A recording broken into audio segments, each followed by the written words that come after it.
이건 말도 안 되는 일입니다.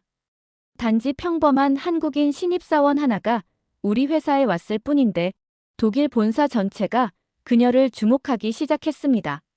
그녀의 작은 습관들이 하나둘 우리의 문화를 변화시켰고 결국 한국식 조직 문화라는 말이 임원회의에서 오가게 됐죠. 조용한 신입사원 하나가 어떻게 거대 글로벌 기업의 문화를 바꿀 수 있었을까요? 여러분 안녕하세요. 오늘 이야기가 마음에 드신다면 좋아요와 구독 부탁드립니다. 제 이야기를 시작할게요. 뮌헨 본사에 한국인 신입사원이 온다는 소식을 들었을 때 솔직히 별 관심이 없었습니다. 실리콘밸리 출신인 저는 이미 다양한 국적의 사람들과 일해왔으니까요. 아, 또 하나의 아시아인 엔지니어구나 정도로만 생각했습니다. 한국에 대해 아는 것이라곤 삼성, 현대, 그리고 강남 스타일 정도였죠. 김하윤이 처음 회의실에 들어왔을 때 인상적인 건 없었습니다. 조용하고 예의 바르고 말수가 적은 전형적인 아시아인 엔지니어였죠. 서울대 전자공학과를 졸업했다고 했는데 학교 이름도 처음 들어보는 곳이었습니다. MIT나 스탠퍼드는 아니군이라고 생각했죠. 첫 번째 사건은 점심시간에 벌어졌습니다.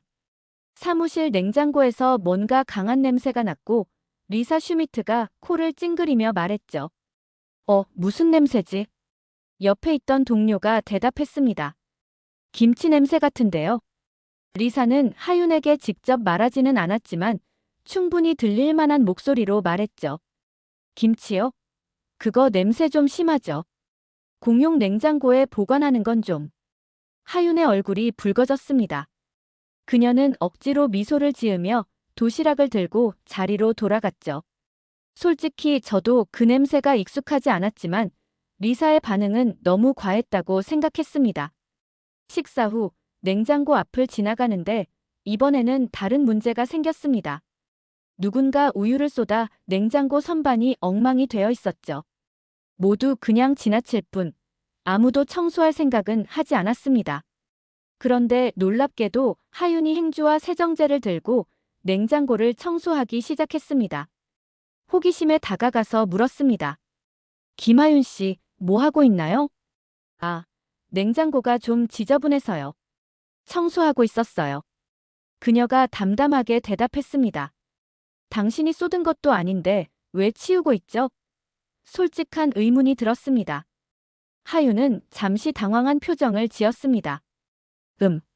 그냥 깨끗한 게 좋아서요. 도와주는 게 빠른 거라면 그게 맞다고 생각해요. 흥미롭군요. 더 이상 말을 잇지 못했습니다. 내가 아는 사람들 중 아무도 자신의 문제가 아닌 일에 나서서 해결하려는 사람은 없었거든요. 효율성을 중시하는 저로서는 이해하기 어려운 행동이었습니다. 그날 오후 사무실의 분위기가 미묘하게 달라진 것을 느꼈습니다. 사람들이 하윤을 볼 때 표정이 달라졌달까요? 처음으로 한국인 일만 열심히 하는 사람이라는 편견 너머의 무언가를 본 것 같았습니다. 다음 날 출근했을 때는 더 놀라운 변화가 있었습니다. 냉장고 앞에 작은 쪽지가 붙어 있었죠. 모두의 공간은 모두가 관리합시다. 마이너스 관리팀. 그리고 그 아래에는 누군가 손으로 추가한 메모가 있었습니다. 김하윤처럼요. 프로젝트 매니저로서 팀 분위기의 변화를 민감하게 느끼는 저로서는 이 작은 사건이 단순한 청소 이상의 의미를 갖는다는 것을 직감했습니다. 조용한 행동이 차가운 비하를 극복한 순간이었죠. 이 작은 사건을 계기로 사람들이 하윤을 다른 시선으로 보기 시작했다는 것이 분명했습니다. 하윤이 회사에 온 지 2달쯤 지났을 때 우연히 퇴근길에 같은 버스를 타게 됐습니다. 초저녁에 뮌헨은 여전히 분주했고 사람들은 각자의 일에 바빴죠. 버스 정류장에는 우리 말고도 몇 명이 더 있었습니다. 비즈니스 정장을 입은 현지인들과 관광객으로 보이는 사람들이 삼삼오오 모여 있었죠. 그때 한 노인이 지팡이를 짚고 천천히 정류장으로 다가왔습니다. 노인 옆에는 지도를 들고 당황한 표정의 아시아계 관광객 부부가 있었습니다. 그들은 분명 길을 잃은 것 같았습니다. 영어로 뭔가를 물어보려 애쓰는데 아무도 그들에게 시선조차 주지 않더군요. 노인은 자신의 독일어가 통하지 않아 답답해 보였고 관광객들은 점점 더 당황했습니다. 누군가 도와주겠지 생각하며 스마트폰을 확인하고 있었는데 놀랍게도 하윤이 그들에게 다가갔습니다. Can I help you? 하윤이 물었습니다. 관광객들의 얼굴이 환해졌습니다. 중국에서 온 관광객이었는데 노인에게 마리엔 광장으로 가는 길을 물어보고 있었다고 했습니다. 하윤은 스마트폰을 꺼내 구글 번역 앱을 켰습니다. 중국어와 독일어 번역을 오가며 대화를 도왔죠. 노인은 자신이 설명하는 방향을 번역해주니 너무 고마워했습니다. 문제는 관광객들이 노인의 설명을 제대로 이해하지 못한다는 점이었습니다. 복잡한 지하철 노선을 처음 이용하는 사람들에게는 혼란스러울 수밖에 없었죠. 제가 마리엔 광장 방향이니 같이 가시죠. 하윤이 제안했습니다. 그녀는 자신이 내려야 할 정류장을 지나 두 정거장을 더 가서 그들과 함께 내렸습니다. 구글맵을 보여주며 광장까지 가는 길을 자세히 알려주었죠. 관광객 부부는 연신 고맙다며 허리를 굽혔습니다. 그때 저도 모르게 그녀의 이름을 불렀습니다. 김하윤 씨.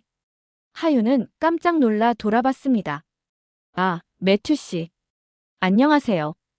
방금 그 사람들 도와준 거예요? 네, 길을 잃으신 것 같아서요. 저는 정말 궁금했습니다. 우리 중 누구도 안 나섰는데 왜 그렇게까지 했어요? 당신도 외국인인데 말이죠. 그 질문에 하윤은 잠시 말문이 막힌 듯 했습니다. 그냥 도움이 필요해 보여서요. 한국에서는 외국인이 길을 잃으면 누구든 도와주려고 해요. 특히 언어 때문에 어려움을 겪는 분들이요. 그 대답이 저를 놀라게 했습니다.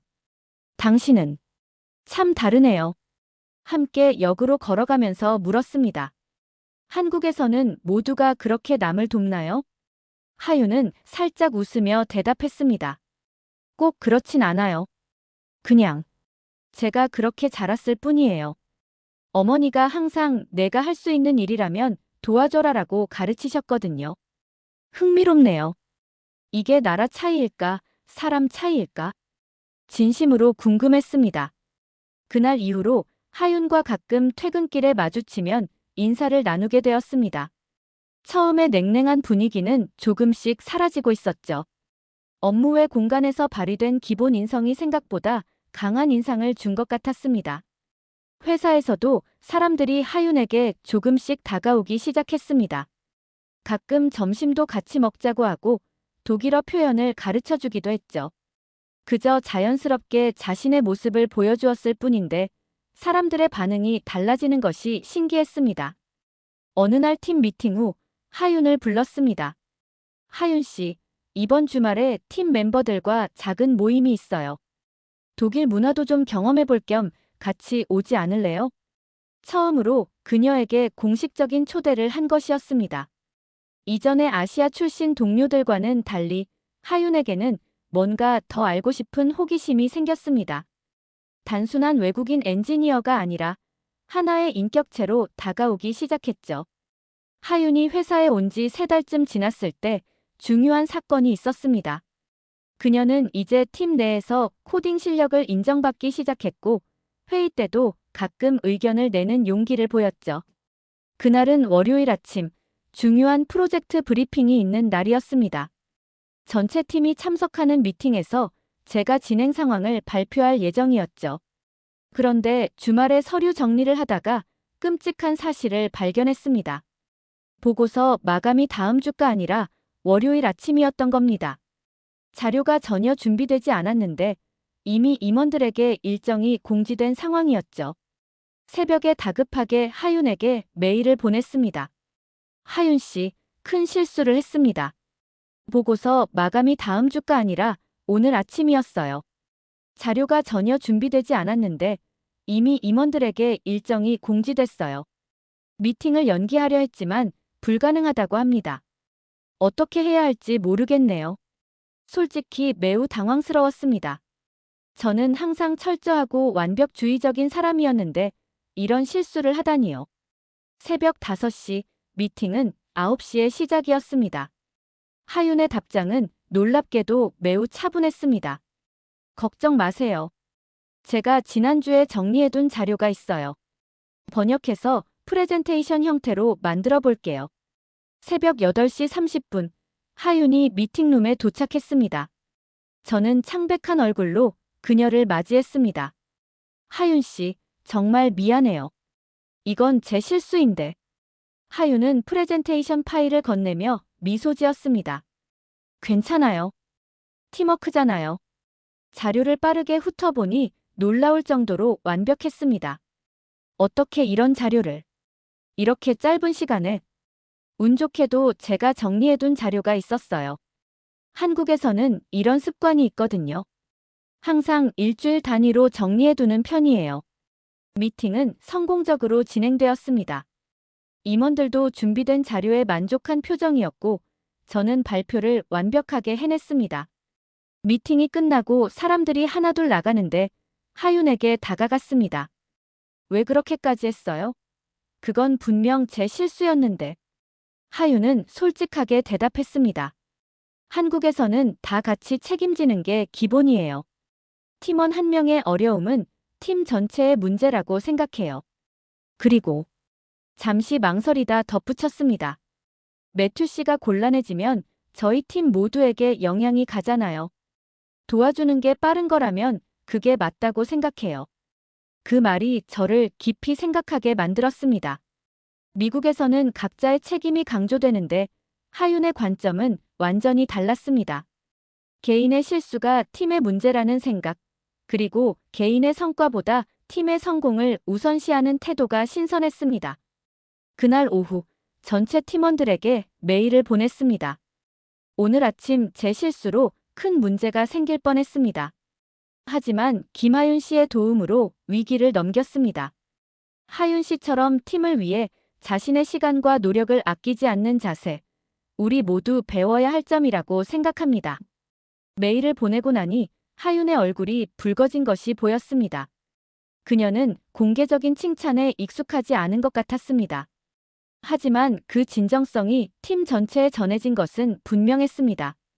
그 일을 계기로 팀 분위기가 더욱 따뜻해졌습니다. 사람들이 서로 돕는 일이 많아졌고 특히 하윤에게 먼저 다가와 이야기를 나누려는 동료들이 늘어났습니다. 실력 이상의 연대감이 현지인들에게 더 깊은 인상을 준 것 같았습니다. 리사 슈미트조차 하윤에게 달라진 태도를 보였습니다. 어느 날 점심시간, 리사가 하윤에게 다가가 앉는 것을 보았습니다. 하윤, 미안해요. 처음에 김치 냄새 이야기로 당신을 불편하게 했죠? 아니에요, 괜찮았어요. 하윤이 미소 지으며 말했습니다. 리사는 머뭇거리더니 이야기했습니다. 사실, 이번 주말에 한식당에 가봤어요. 김치찌개라는 걸 먹었는데 정말 맛있더라고요. 다음에 어떤 음식이 좋은지 추천해 줄래요? 그렇게 작은 변화들이 쌓여갔습니다. 한국인이란 건 책임지는 방식도 다르구나라는 인식이 조금씩 퍼져나가는 것을 느낄 수 있었습니다. 저 역시 하윤을 통해 새로운 관점을 배우고 있었죠. 하윤이 회사에 온 지 4개월쯤 지났을 때 이제는 팀원들과도 꽤 가까워진 상태였습니다. 점심시간에 함께 식사하고 가끔은 퇴근 후 맥주 한 잔을 함께 하기도 했죠. 그러던 어느 날 리사가 회사에 출근하지 않았습니다. 다음 날 리사가 출근했을 때 그녀의 얼굴은 피로해 보였습니다. 점심시간에 물어봤습니다. 리사, 어제 괜찮았어? 많이 아팠니? 리사는 한숨을 쉬었습니다. 아니, 병원에 갔었어. 단순 검진인데 반나절이나 기다리고 의사는 5분 보고 끝이더라고. 그런데 청구서가 왔는데 1200유로야. 보험이 있어도 자기 부담금이 꽤 되네. 리사의 말에 하윤이 놀란 표정을 지었습니다. 1200유로요? 어떤 검사였길래? 그냥 기본 혈액 검사, 엑스레이, 그리고 간단한 진찰이었어. 왜? 한국이라면 이건 7만 원 정도일 거예요. 약 50유로 정도요. 테이블에 있던 모든 사람들이 하윤을 쳐다봤습니다. 저도 놀란 표정으로 물었습니다. 농담이죠? 그 정도 검사에 50유로라고요? 네. 한국 의료보험 시스템이 좀 달라요. 국민건강보험이 있어서 대부분의 의료비가 저렴하거든요. 큰 병원도 예약 없이 당일에 갈 수 있고요. 믿기지 않는다는 표정들이었습니다. 하윤은 핸드폰을 꺼내 한국의 병원비 영수증 사진을 보여주었습니다. 지난번 건강검진 때 찍어둔 것이었죠. 여기 보세요. 종합검진 받았을 때 15만 원 정도 했어요. 한 120유로 정도요. 이건 꽤 많은 검사가 포함된 거였거든요. 다들 영수증을 번갈아 보며 놀라워했습니다. 정말 믿을 수 없었습니다. 정말이에요? 그럼 아플 때 병원 가는 것을 망설이지 않겠네요. 맞아요. 한국에서는 조금이라도 이상하면 바로 병원에 가요. 감기만 걸려도 병원에 가서 약 처방받는 게 일반적이에요. 고개를 가로저었습니다. 여기서는 상상도 할 수 없는 일이에요. 사람들은 정말 아프지 않는 이상 병원에 가지 않아요. 비용 때문에. 그때 문득 생각이 났습니다. 다음 주에 서울로 출장이 예정되어 있었거든요. 제가 다음 주에 서울로 출장 가잖아요. 혹시 직접 경험해 볼 수 있을까요? 간단한 검진 같은 거요. 하윤은 웃으며 대답했습니다. 물론이죠. 제가 좋은 병원 알려드릴게요. 2주 후 서울 출장을 마치고 돌아왔습니다. 사무실에 오자마자 하윤을 찾았습니다. 하윤 씨, 믿을 수 없어요. 당신 말 그대로였어요. 흥분한 목소리로 이야기했습니다. 호텔에서 갑자기 목이 아파서 리셉션에 물어봤더니 근처 이비인후과를 알려주더라고요. 예약도 없이 그냥 갔는데 30분 만에 진료받고 약까지 받았어요. 그리고 비용이. 영수증을 꺼냈습니다. 엑스레이, 진료, 약까지 해서 6만 3천 원. 약 47유로예요. 여기서는 상상도 할 수 없는 가격이에요. 하윤은 웃음을 참지 못했습니다. 이제 믿으시죠? 고개를 끄덕였습니다. 완전히요. 그런데 어떻게 그게 가능한 거죠? 국가의료보험 시스템이 다르고 경쟁이 심해서 가격이 저렴해요. 그리고 의사 수가 많아서 접근성도 좋고요. 그날 점심시간 서울 출장 이야기로 테이블을 장악했습니다. 특히 의료 시스템에 대한 놀라움을 계속 표현했죠. 여기서는 선택인 것이 한국에서는 기본이더라고요. 아픈 사람이 병원에 쉽게 가는 건 특권이 아니라 당연한 권리라는 거죠. 그 말이 마음에 깊이 남았습니다. 여기서는 선택, 한국에서는 기본. 유럽에서 당연하게 여겼던 것들이 다른 나라에서는 훨씬 더 효율적이고 접근성이 높을 수 있다는 사실이 새삼 놀라웠습니다. 한국의 의료 시스템이 얼마나 선진적인지 직접 경험해보고 나서야 실감했죠. 회사에서는 한국에 대한 관심이 높아졌습니다. 사람들이 가끔 한국의 다른 시스템에 대해서도 물어보곤 했습니다. 교통, 인터넷, 배달 문화 등에 대해 이야기할 때마다 놀라워하는 반응이 돌아왔죠. 특히 제게는 한국에 대한 관심이 깊어졌습니다. 다음에는 개인적으로 한국 여행을 가봐야겠어요. 좀 더 알고 싶어요. 하윤은 환하게 웃으며 대답했습니다. 기꺼이 가이드가 되어드릴게요. 이제 하윤은 더 이상 그냥 한국인 엔지니어가 아니었습니다. 그녀는 완전히 새로운 세계, 새로운 가능성을 보여주는 창문이 되었습니다. 서울 출장이 끝난 후 저는 또 다른 출장으로 하윤의 고향을 다시 방문할 기회를 얻었습니다. 이번에는 하윤도 함께였습니다. 한국 지사와의 협업 프로젝트 회의가 있었고 하윤은 통역과 문화적 가교 역할을 맡았죠. 회의는 예상보다 늦게 끝났습니다. 밤 10시가 넘어 저녁 식사를 마치고 호텔로 돌아가는 길이었습니다. 하윤이 제안했습니다. 매튜 씨, 시간 있으시면 한강 산책로 좀 보여드릴까요?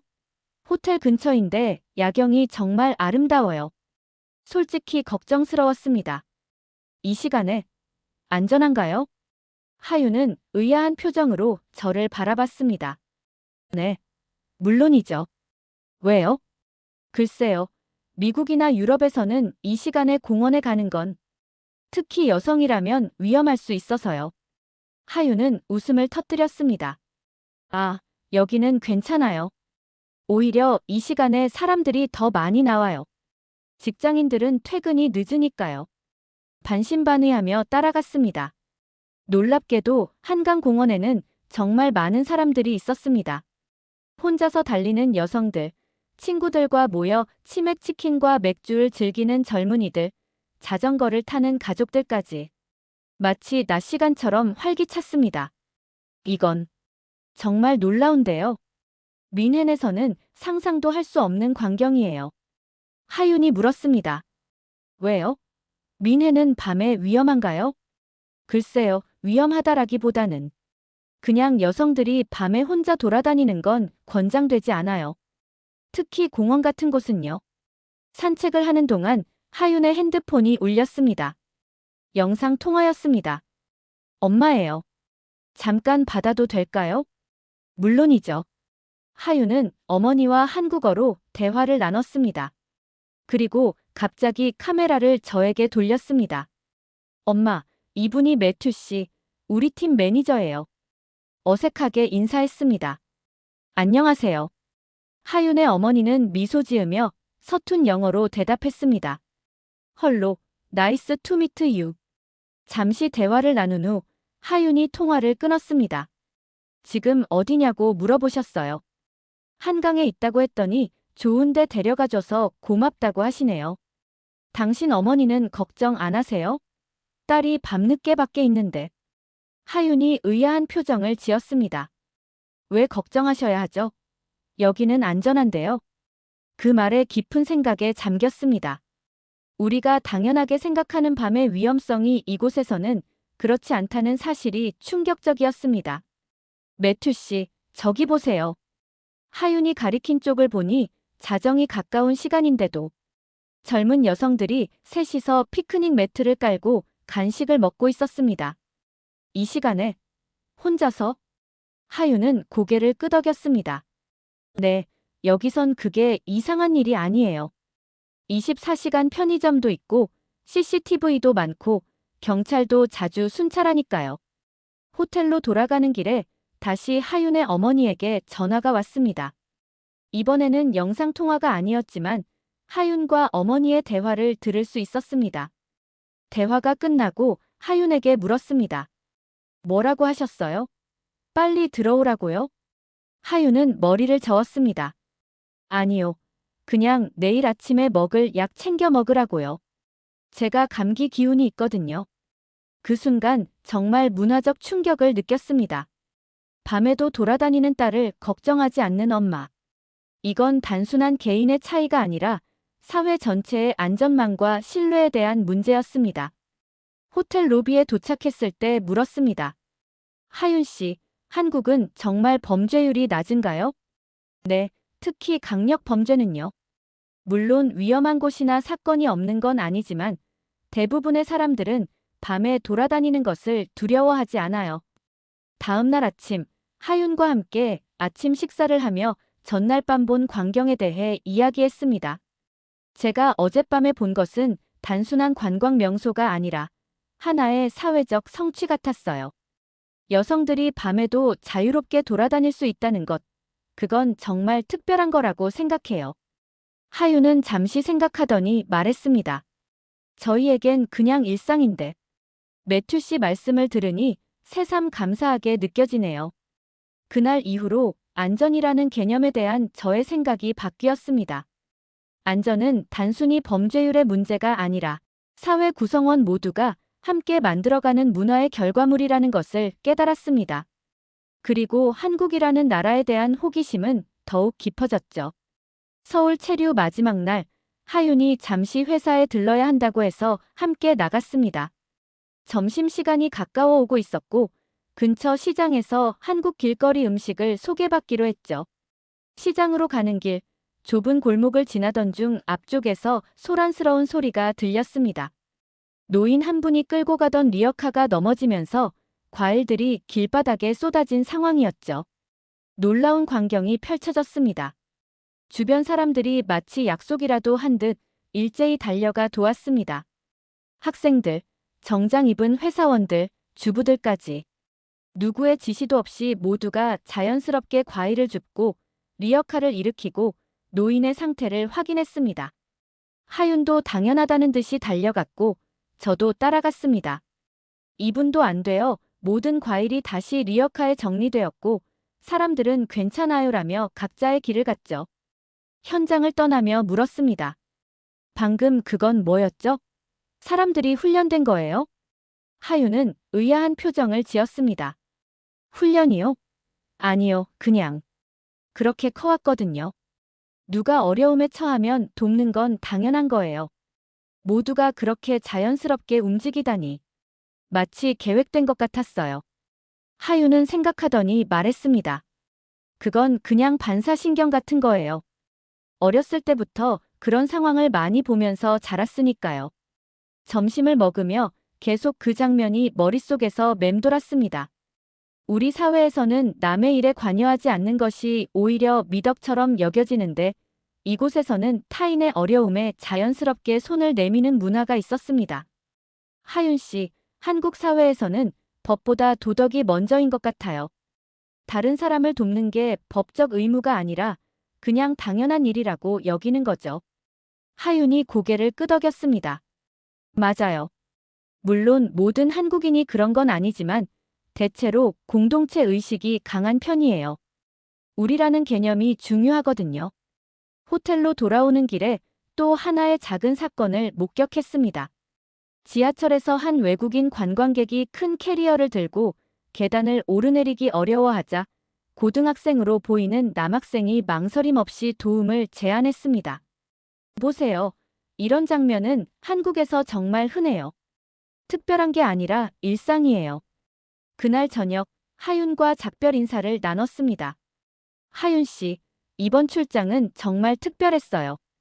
당신 덕분에 한국이라는 나라를 새롭게 보게 됐어요. 아니에요. 정말 많은 것을 배웠어요. 이 나라는 시민이 시스템이다라는 생각이 들었어요. 법과 제도보다 사람들의 행동과 마음가짐이 사회를 더 탄탄하게 만든다는 사실을요. 뮌헨으로 돌아오는 비행기 안에서 지난 며칠간의 경험을 곰곰이 생각해봤습니다. 하윤이라는 개인을 통해 한 나라의 문화와 가치를 엿볼 수 있었던 특별한 경험이었습니다. 서울 출장에서 돌아온 지 한 달 후, 우리 팀은 중요한 프로젝트 발표를 앞두고 있었습니다. 본사 임원들과 투자자들이 참석하는 중요한 자리였죠. 팀원들은 모두 긴장했고 하윤은 묵묵히 준비하고 있었습니다. 발표 전날 밤, 갑자기 심한 두통과 함께 고열이 나기 시작했습니다. 병원에 가보니 독감이라는 진단을 받았죠. 의사는 최소 3일간 절대 안정을 취하라고 했습니다.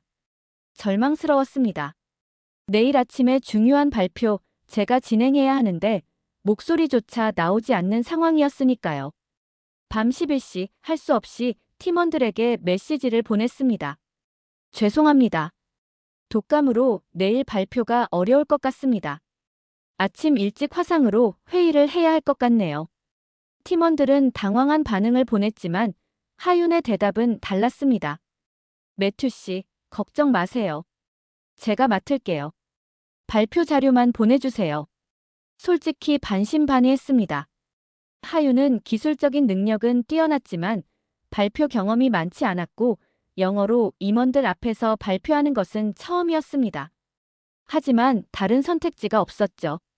하윤 씨, 고마워요. 자료를 보내드릴게요. 혹시 어려운 부분이 있으면 화상으로라도 제가 발표하겠습니다. 다음 날 아침, 발표 시간 30분 전, 하윤에게 전화를 걸었습니다. 하윤 씨, 준비는 잘 됐나요? 걱정 마세요. 다 준비했어요. 그리고 제가 발표 자료를 조금 수정했어요. 더 명확하게 보이도록요. 놀랐습니다. 그렇게 짧은 시간에 어떻게? 그냥 밤에 좀 작업했어요. 별거 아니에요. 화상회의로 발표 현장을 지켜봤습니다. 하윤이 앞으로 나가자 의아한 표정들이 보였습니다. 분명 모두 저를 기대했을 텐데요. 하윤이 발표를 시작하는 순간 저는 완전히 새로운 하윤을 보게 되었습니다. 자신감 있는 목소리, 명확한 설명, 그리고 적절한 유머까지. 제가 준비한 자료는 완전히 새롭게 디자인되어 있었습니다.